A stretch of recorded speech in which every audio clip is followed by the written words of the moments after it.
1912, in a hot air balloon about 3 miles above the ground, an Austrian scientist called Victor Hess made one of the most astonishing discoveries in science.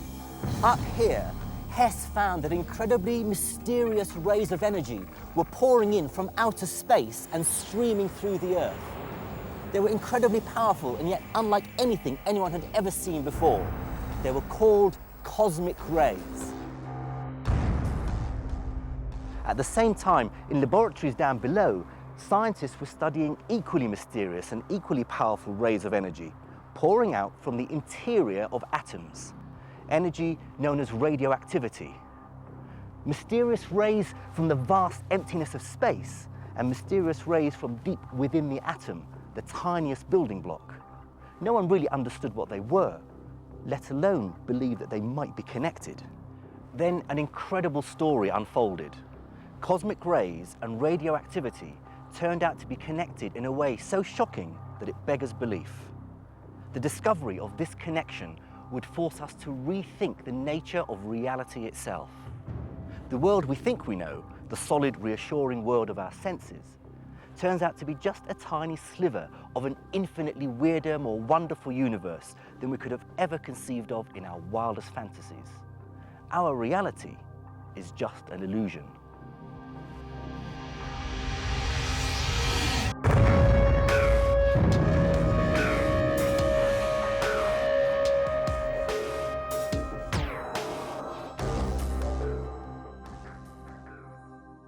In the years up to the mid-1920s, the atom revealed its strange secrets to us at a prodigious rate, as it produced one scientific revolution after another.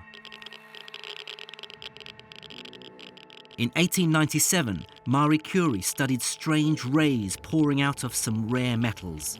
She called them radioactivity. Then, in 1905, Albert Einstein conclusively proved the existence and size of an atom by studying the way pollen moves in water. A few years later, the New Zealander Ernest Rutherford performed an experiment in Manchester that revealed to him the shape of the interior of an atom.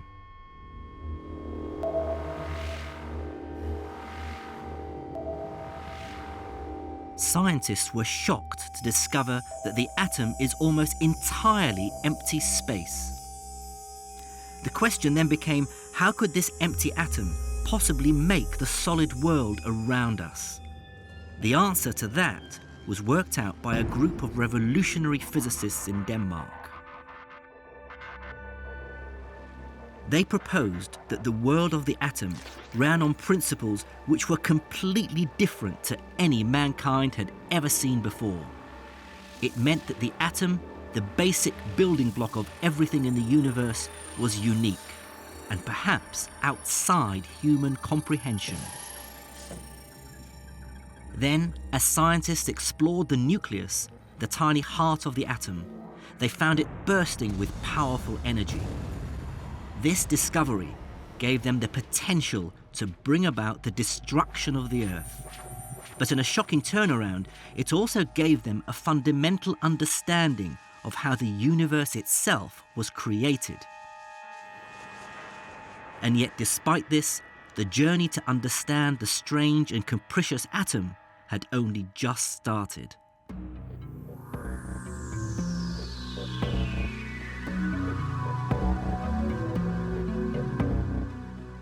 In 1927, a young man was studying at the mathematics department of Cambridge University. Shy, awkward, clumsy, and frighteningly brilliant. His name was Paul-Adrien Maurice Dirac.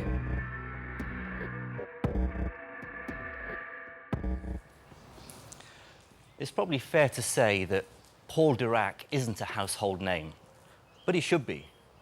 He was recently voted by other physicists as the second greatest English physicist of all time, second only to Isaac Newton. And he deserves the accolade. All the brilliant minds that pioneered atomic physics were left trailing by Dirac, aghast at the sheer boldness and lateral thinking in his work.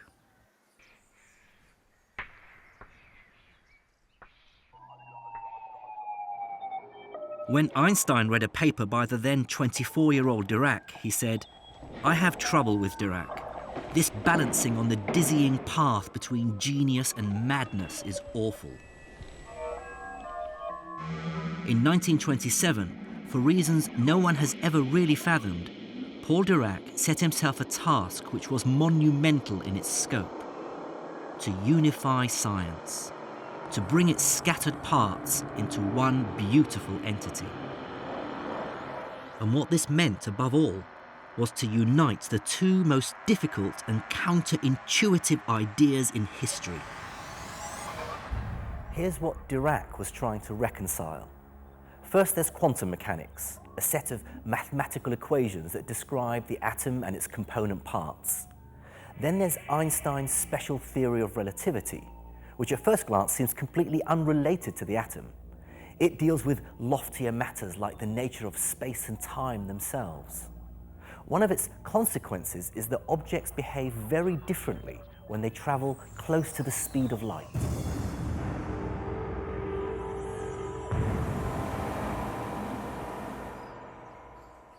The first thing you might ask is, why would anyone want to reconcile two such different theories?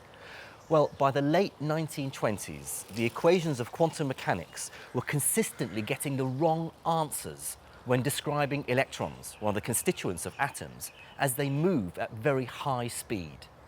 But for Dirac, there was a much more esoteric motivation. He was once quoted as saying that a physical theory must have mathematical beauty. So for him, the fact that quantum mechanics and relativity weren't reconciled wasn't just inconvenient, it was downright ugly. So around 1925 in Cambridge, Dirac put his extraordinary mind, a mind that even Einstein had trouble keeping up with, to work. This is room A4 of New Court, and it was Dirac's original study.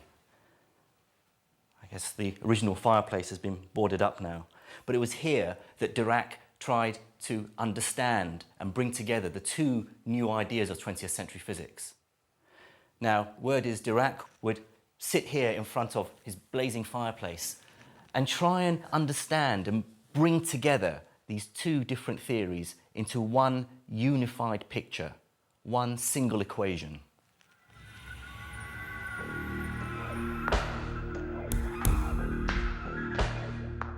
For 3 frustrating years, he laboured alone on the problem. Then, one evening in early 1928, he had an amazing revelation. The only way I can explain what happened is to say that the equations of quantum mechanics and special relativity coalesced inside Dirac's mind. Einstein's description of space and time somehow stretched and squeezed the existing equations of the atom. They bent and twisted them into all sorts of new weird and wonderful shapes. Then, guided by his unshakable belief that nature's laws must be beautiful, Dirac honed in on one equation, an entirely new description of what goes on inside the atom.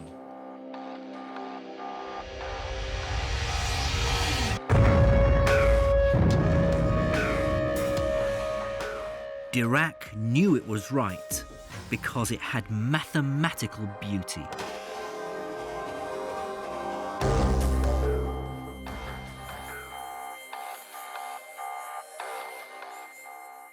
Here it is, the Dirac equation. Gamma mu into I d mu minus E a mu psi equals m psi. Don't try and understand it, just look at it and marvel. As far as human achievements go, it's up there with King Lear, Beethoven's Fifth, or The Origin of the Species. Because hidden in these symbols is the perfect description of how reality works at a fundamental level. It's the key to nature's secret code. With perfect mathematical elegance, Dirac's equation describes an atomic particle travelling at any speed, right up to the speed of light. That much Dirac was expecting to achieve. But when he looked at his own equation more carefully, he noticed something breathtakingly revolutionary about it. He later said his equation knew more than he did. In essence, Dirac's equation was telling him that there's another universe we've never noticed before.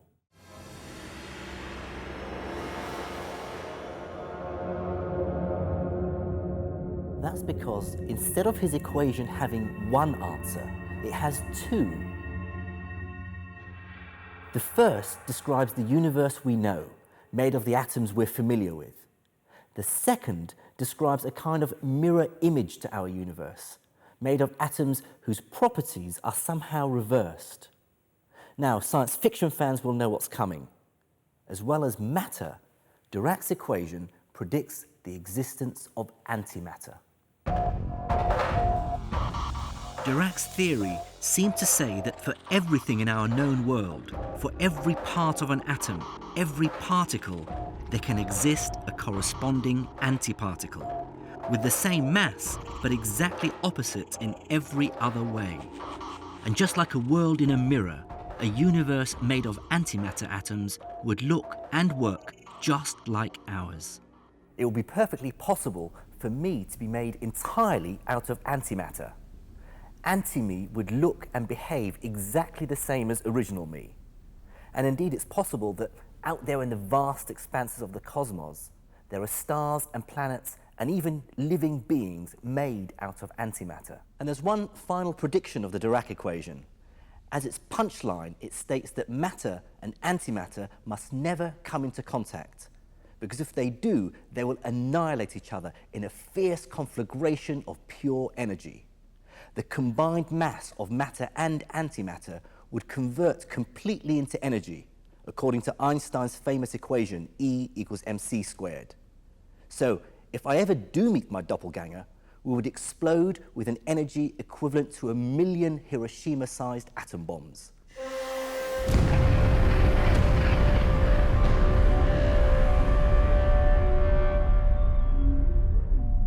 All this sounds like science fiction.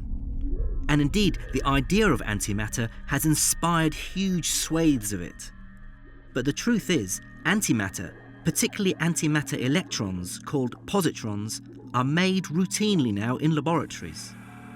Positrons are used in sophisticated medical imaging devices called PET scanners that can see through our skulls and accurately map pictures of our brains. But back in the 1920s, the initial reaction to Dirac's equation among physicists was deeply skeptical. Even Dirac himself had trouble believing his own results. Antimatter seemed such a preposterous concept. Then came resounding confirmation of the Dirac equation and all its paradoxical implications. And it came from the most unexpected place, outer space. In 1932, physicist Carl Anderson was working here at Caltech in Los Angeles when he made an amazing discovery. He'd been studying cosmic rays. These are high-energy subatomic particles that continuously bombard the Earth from outer space. To do this, he used a device called a cloud chamber. This is basically a vessel that's filled with a fine mist of water vapor. This shows up the tracks of the particles as they stream down through the vapor. And placed inside a magnetic field, these tracks will be deflected one way or the other, depending on the electric charge of the particle. So positive particles' tracks bend one way, negative the other. Anderson found evidence of particles that look exactly like electrons, but which are deflected in the opposite direction. He had discovered Dirac's anti-electrons, particles of antimatter. The Dirac equation is an impressive achievement. Its prediction of the existence of antimatter using abstract mathematics alone would be enough to make it a significant milestone in the history of human thought. But within just a few years of publication, first Dirac and then others sensed that his new equation was telling them something profound, something completely new about nature. And they were right. But the revelation hidden within Dirac's equation would take the best efforts of the greatest minds 30 years to uncover. The problem with Dirac's equation was this. Although it was incredibly powerful and had led to the discovery of antimatter, ultimately it could only describe a single electron. It fails completely to explain what happens when there is more than one electron present. What was needed was a new theory, a theory which explains how electrons interact with each other. And that turned out to be the most difficult question of the mid-20th century. But when an answer came, it was to bring with it an unexpected revelation.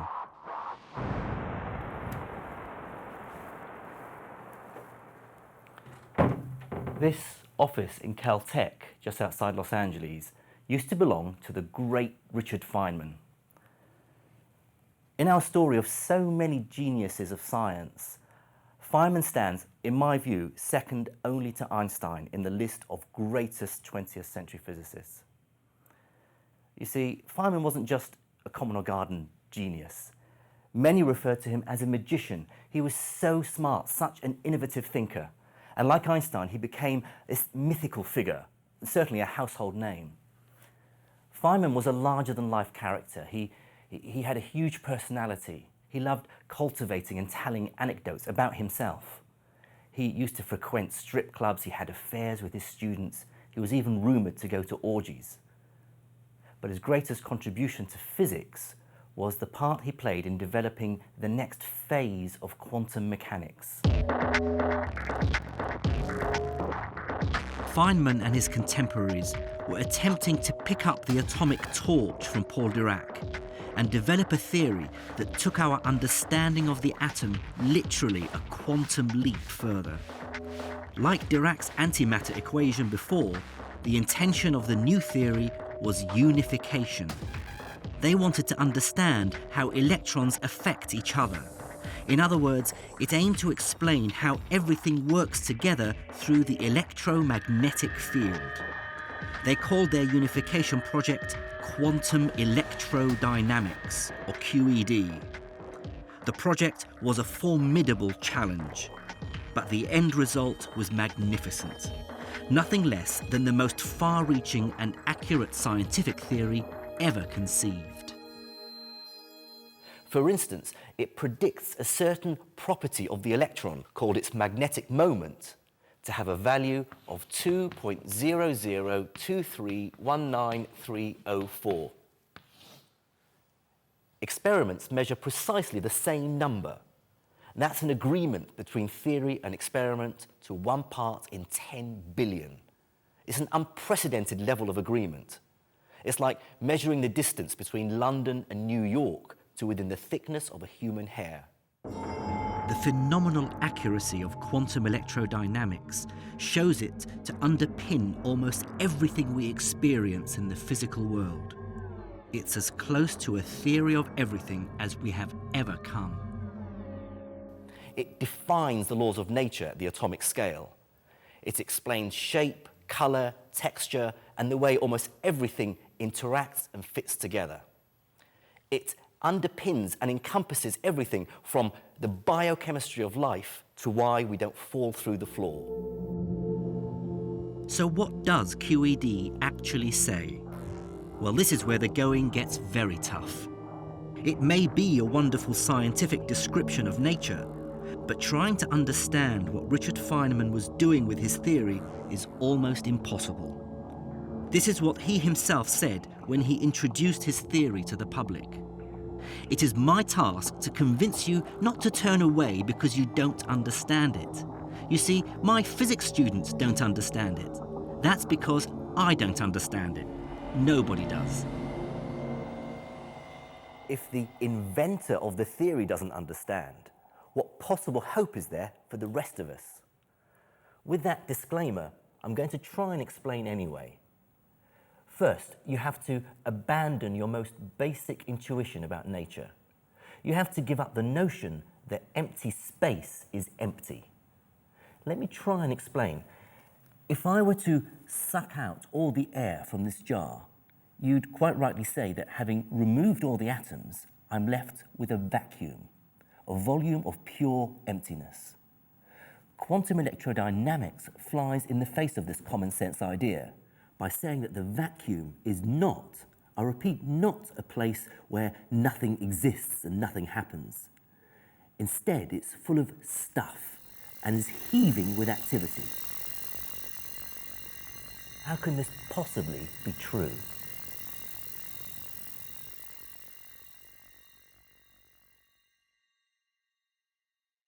Well, let's imagine one tiny point in the emptiness. Common sense tells us there's nothing there, but quantum physics tells us there's only nothing there on average. And it's those two words, on average, that force us to rethink our understanding of reality. Think of empty space like a bank account, which on average has nothing in it. As a physics academic, this is a concept I'm very familiar with. Some days it might be £100 in credit, other days it might be £100 overdrawn, but on average it has a zero balance. Empty space turns out to have similar accounting skills, but it can borrow energy rather than money. And this energy is literally borrowed from the future, provided that it's paid back again very quickly.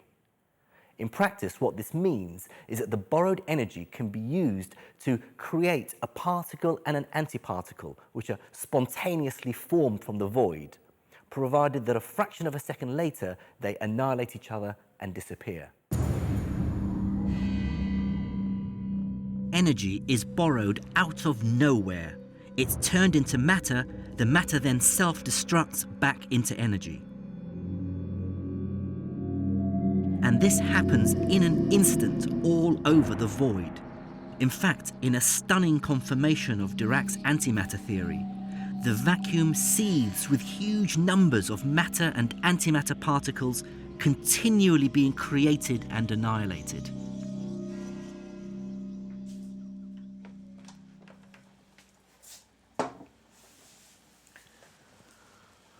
Down at the smaller scale, space is a constant storm of creation and destruction.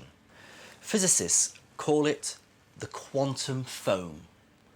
The particles in the quantum foam come and go so quickly that we're completely unaware of them. We refer to them as virtual particles. But if we were able to slow time down almost to a standstill, we'd be able to see this seething activity, this constant creation and annihilation of matter and energy that's the fabric of reality itself. And from this comes the most jaw-dropping idea of all. Quantum electrodynamics says that the matter we think of as the stuff that makes up the everyday world, the world that we see and feel, is basically just a kind of leftover from all the feverish activity that virtual particles get up to in the void. So you, me, the Earth, the stars, everything is basically just a part of a deeper, infinitely more complex reality than we ever imagined. Of course, when Feynman first started to develop his revolutionary ideas in Caltech in the mid-40s, his contemporaries were horrified. Because at that time, the general opinion was that the quantum electrodynamics project was an unmitigated disaster. The theory couldn't be solved. The equations had no sensible solutions. The mathematics had spiraled out of control. But Feynman believed that he could see a way through the mathematical complexity to a new truth. What Feynman did, with all the arrogance and confidence of youth, was slash through the insanely complicated maths. Feynman developed a new series of revolutionary but almost childlike diagrams to explain his new ideas. Their elegant simplicity flew in the face of the complex maths of traditional quantum mechanics. Conflict seemed inevitable. Then, in 1948, at the age of 30, Richard Feynman decided to unveil his controversial version of quantum electrodynamics with his idiosyncratic diagrams to the physics world. And he chose the most important science conference of the American calendar. Set on the coast of Pennsylvania, the Shelter Island Conference was a physics celebrity circus. Present were Niels Bohr, the so-called father of atomic physics, the discoverer of antimatter, Paul Dirac, and the man behind America's atom bomb, Robert Oppenheimer. The atmosphere at the start of the conference was grim. Confidence in quantum electrodynamics was at rock bottom. It seemed a hopeless mess. One after another, the physicists stood up and droned on despairingly about how they'd failed to find a solution. Then it was the turn of Richard Feynman. Barely 30 years old, he stood up and took his place in front of the world's most illustrious scientists and started to unveil his new diagrams and equations. What happened next was astonishing. A row broke out, not so much over Feynman's weird description of reality. Physicists were used to weird by now, but because he dared to visualize what was going on. Instead of using arcane, complicated mathematics, Feynman was describing what all his virtual particles were up to using his simple pictures. There was uproar. Niels Bohr, the father of quantum mechanics, leapt from his chair in disgust. He hated Feynman's diagrams because they went completely against everything he'd devoted his whole life to. You see, he believed that atomic particles could not be visualized under any circumstances. Feynman defended his new theory, trying to explain that the diagrams were simply a tool to help visualize his new equations. But the rest of the scientists, including Paul Dirac, wouldn't hear of it. They called him an idiot who understood nothing about quantum mechanics. Feynman ended his lecture bruised but unrepentant. He knew that his diagrams and equations were correct, if only he could convince the others.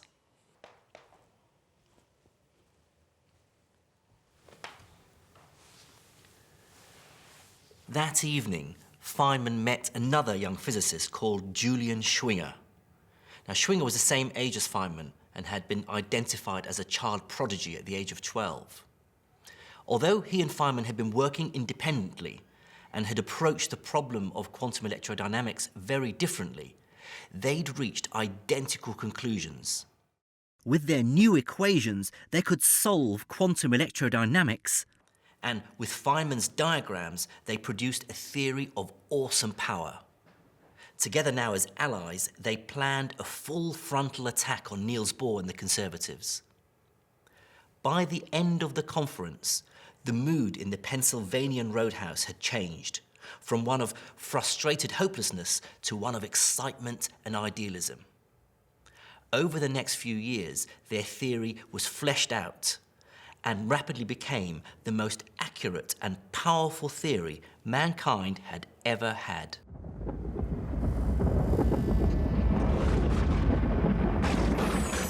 Despite finally being tamed, quantum electrodynamics' talk of empty space seething with energy we can't feel and virtual particles we can't see does make many people, including physicists, a little suspicious.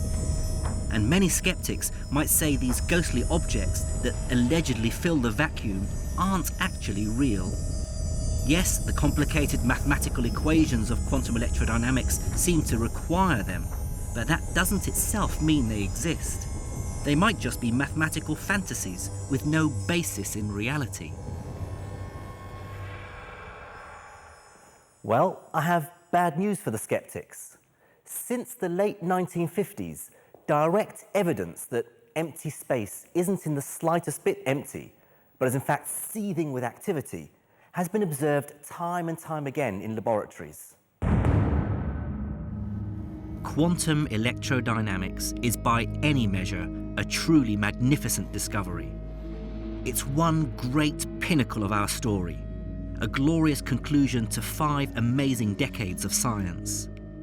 In quantum electrodynamics, the atom had given us a theory that explains much of our universe with stunning accuracy.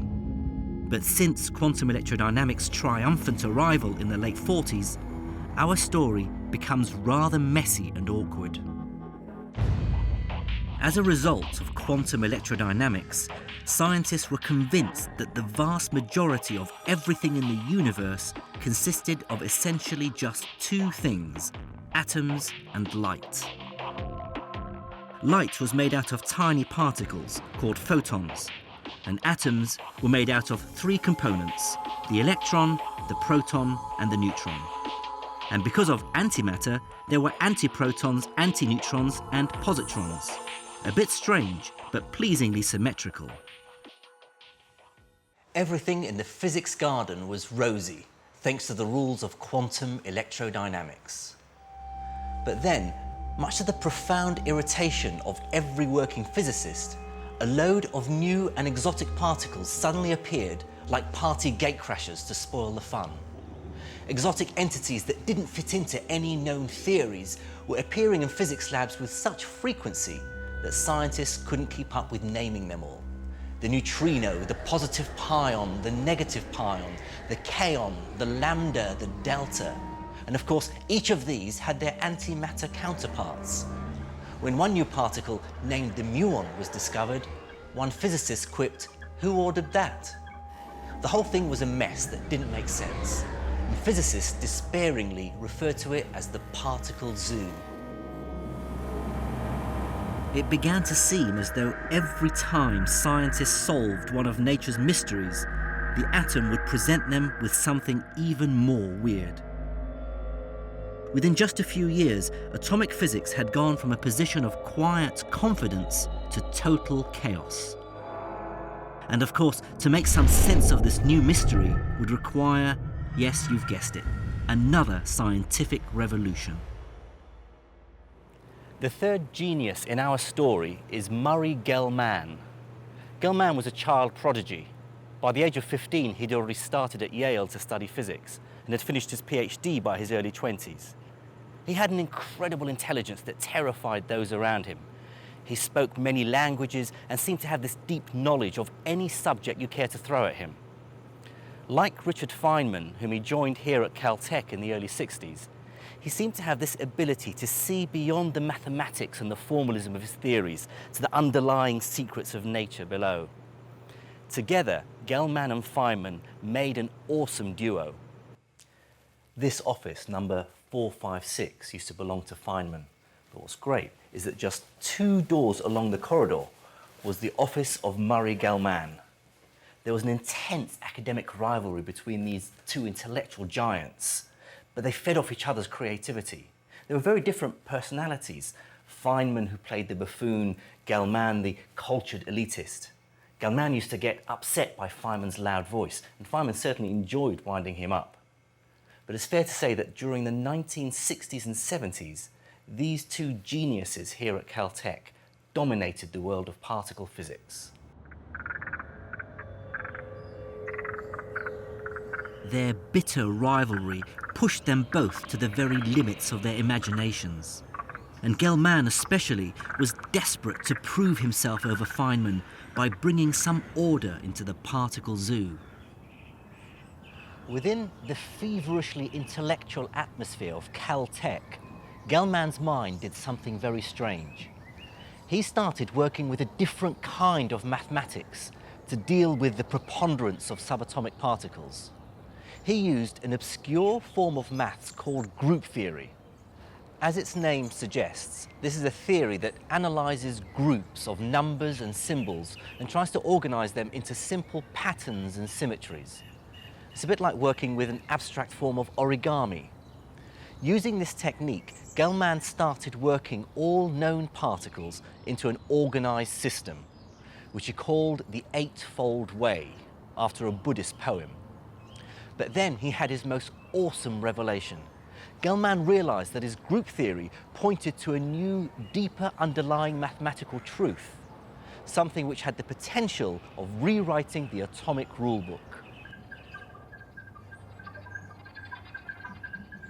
What Gell-Mann's mathematics revealed to him was that in order to make coherent patterns of all the new particles in his Eightfold Way, he had to acknowledge that there was a deeper underlying fundamental reality. Once again, it turned out that things were not at all as they seemed. You see, physicists have been comfortable with the notion that atoms are made up of three different kinds of particles. Electrons orbiting around the outside of a nucleus itself made up of protons and neutrons. Gell-Mann had the temerity to suggest that protons and neutrons were themselves composed of more elementary particles. Particles that he called quarks.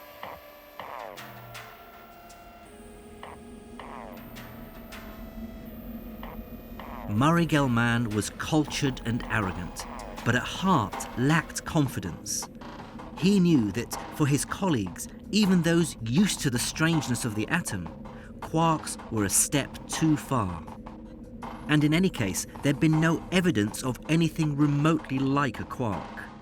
He was convinced his new theory would be declared outlandish, or just wrong. So Gell-Mann sat on his revelation, and one of the greatest ideas in science was almost lost forever. Then something extraordinary turned up just a few hundred miles north of his office.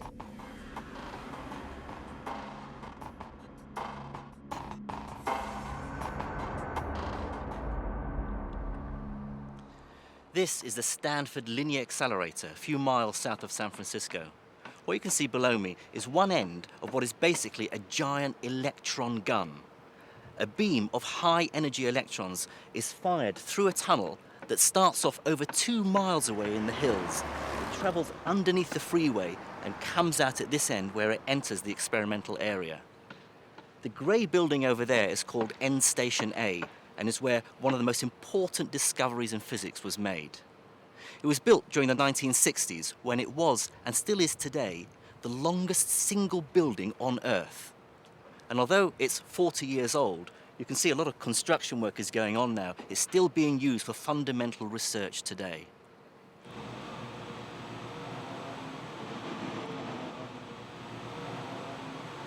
I'm now inside the 2-mile-long linear accelerator building.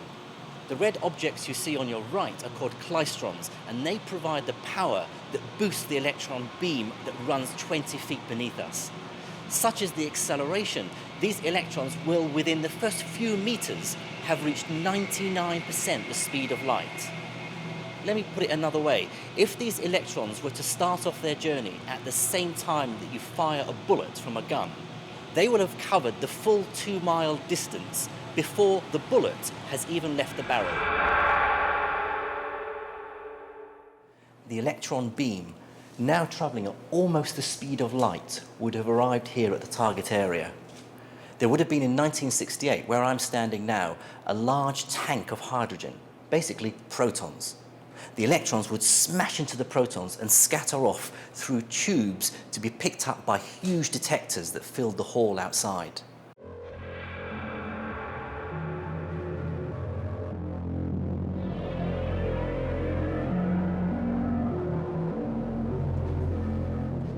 And as they did this, physicists got their biggest ever confirmation that there might be a deeper set of rules underpinning the particle zoo.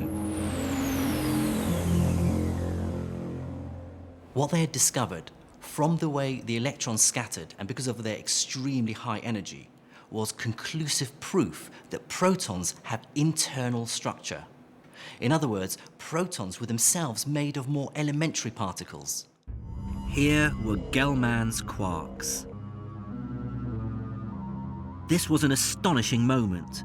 For decades, people were confident that the components of the atomic nucleus, the proton and neutron, were absolutely fundamental.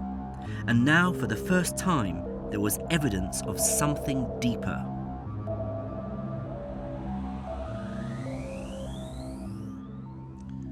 The quark is a tricky and elusive beast. There are 6 different kinds or flavours of quark: up, down, strange, charm, top and bottom.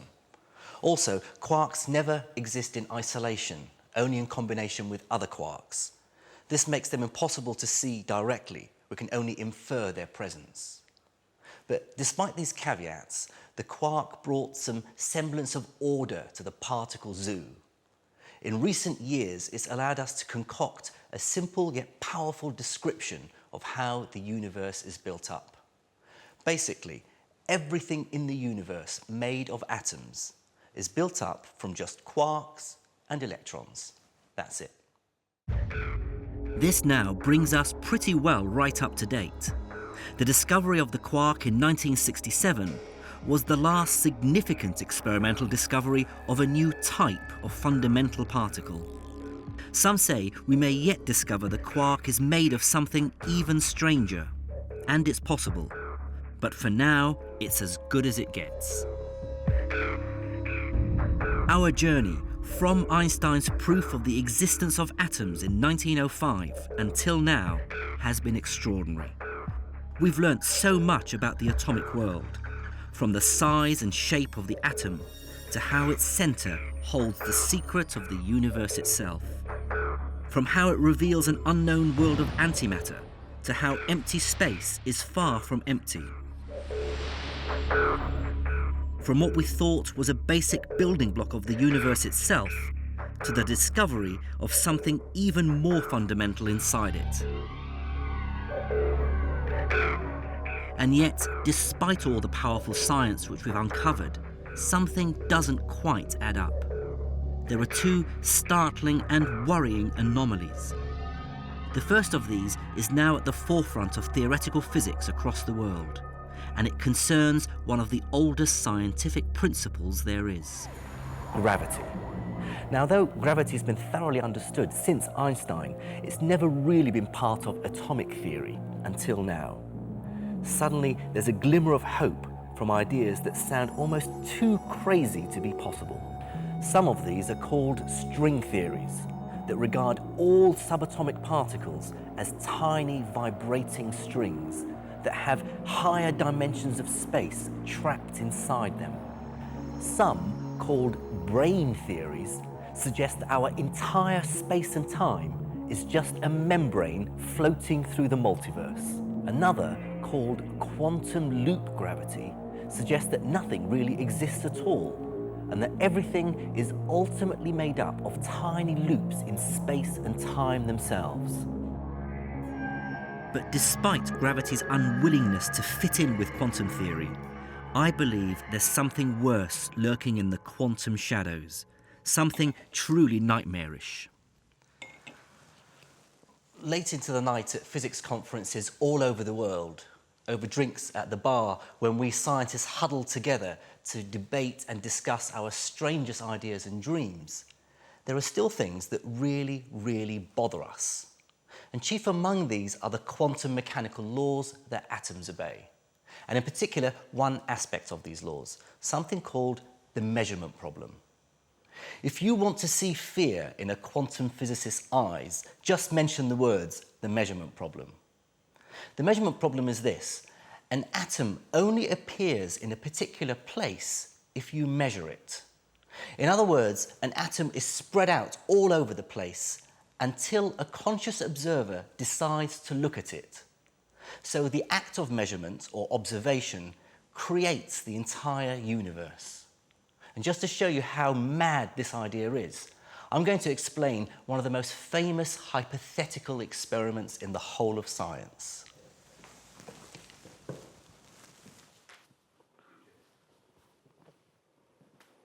It's called the Schrödinger's cat experiment. Erwin Schrödinger was one of the founding fathers of atomic theory, and in the mid-1930s devised a thought experiment purely to highlight the absurdity of quantum mechanics. He suggested you take a box in which you place an unopened container of cyanide connected to a radiation detector and some radioactive material. Now, the idea is that if an atom in the material emits a particle, this will be picked up by the detector, which in turn releases the cyanide. Next, you take Schrödinger's cat, which in this case is a lovely Norwegian forest cat called Dawkins. Now, I should point out that this isn't real cyanide.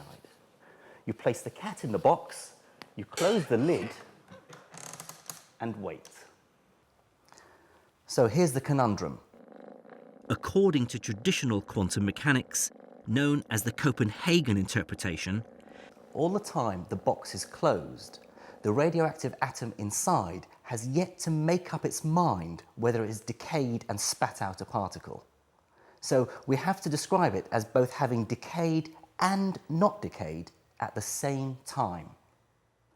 Think about what this means. Since the radioactive particle triggers the release of the poison, the cat is both poisoned and not poisoned.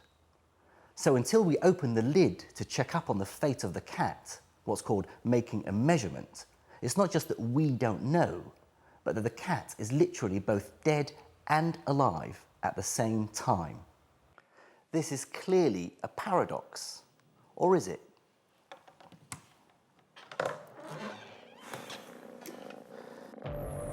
The paradox of Schrödinger's cat and the contradictory nature of their measurement problem really does force us to accept that tiny objects down at the atomic scale obey their own set of profoundly strange rules. But at larger scales, those of everyday human experience, those rules vanish, and an utterly new set of nice, intuitive rules take over. How can this be? Some argue that in fact the quantum weirdness of the atom might actually be writ large across the cosmos, that we may have to rethink everything we knew about the universe.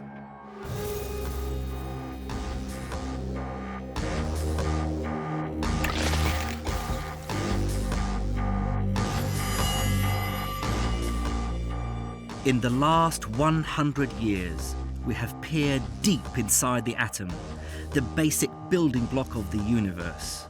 And inside this tiny object, we have found a strange new world, governed by exotic laws that at times seem to defy reason.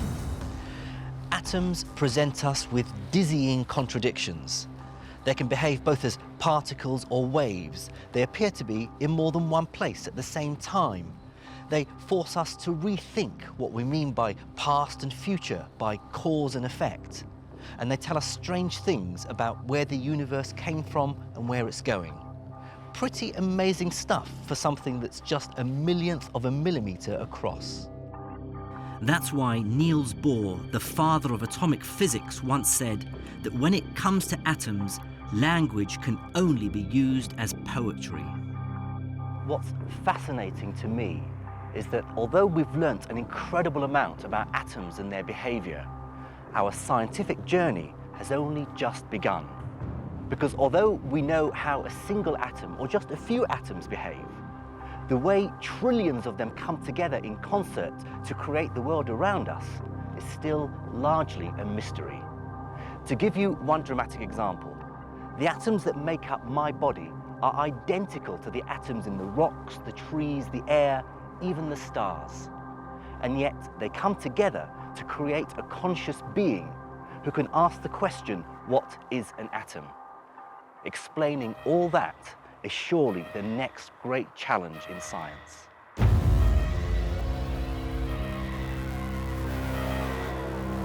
Yeah.